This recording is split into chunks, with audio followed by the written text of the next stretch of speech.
हमारा अगला वर्ड है पेक्यूनियरी।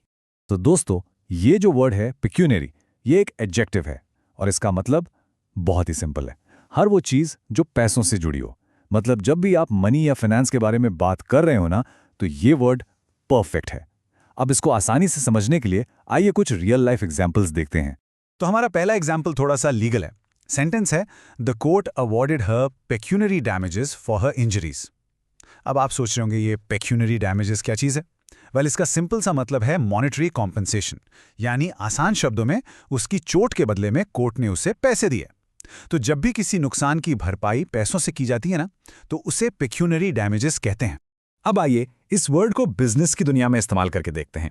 हमारा सेंटेंस है, he was motivated by strong pecuniary interest in the company success. यहाँ पेक्यूनरी इंटरेस्ट का मतलब है कि उसका कंपनी की सफलता में एक गहरा फाइनेंशियल इंटरेस्ट था। मतलब अगर कंपनी को फायदा होता तो सीधा उसकी जेब में पैसा जाता। तो जब भी कोई पेक्यूनरी इंटरेस्ट की बात करें, समझ जाइए कि बात एक फाइनेंशियल स्टेक की हो रही है।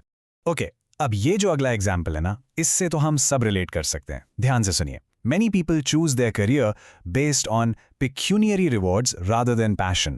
इसमें pecuniary rewards का मतलब है फाइनेंशियल बेनिफिट्स, जैसे कि अच्छी सैलरी, बोनस वगैरह। ये सेंटेंस उसी हमेशा वाली दुविधा की बात करता है कि पैशन फॉलो करें या पैसा। अब देखते हैं कि ये वर्ड फॉर्मल जगहों पर, जैसे न्यूज रिपोर्ट्स में कैसे यूज होता है।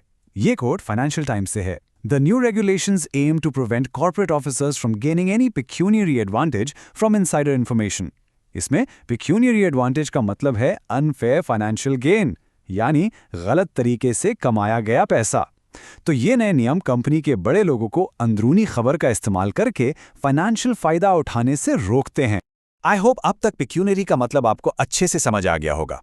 तो चलिए अब इसके कुछ सिनोनिम्स यानी इससे मिलते जुलते शब्दों पर एक नजर डालते हैं। ये हैं फाइनेंशियल, मॉनेटरी, इकोनॉमिक और फिस्कल। देखिए, इन सब का कनेक्शन कहीं ना कहीं पैसे से ही है। हाँ, थोड़ा थोड़ा सा फर्क जरूर है, जैसे फिस्कल आमतौर पर गवर्नमेंट के फाइनेंसेस से जुड़ा होता है और मॉनेटरी करेंसी से, बट इन सब का सेंटर पॉइंट पैसा ही है। और अब आते हैं इसके एंटोनिम्स पर, यानी इसके अपोजिट वर्ड्स। ये हैं नॉन कमर्शियल, अनपेड और नॉन फाइनेंशियल। इनके नाम से ही मतलब साफ है, राइट?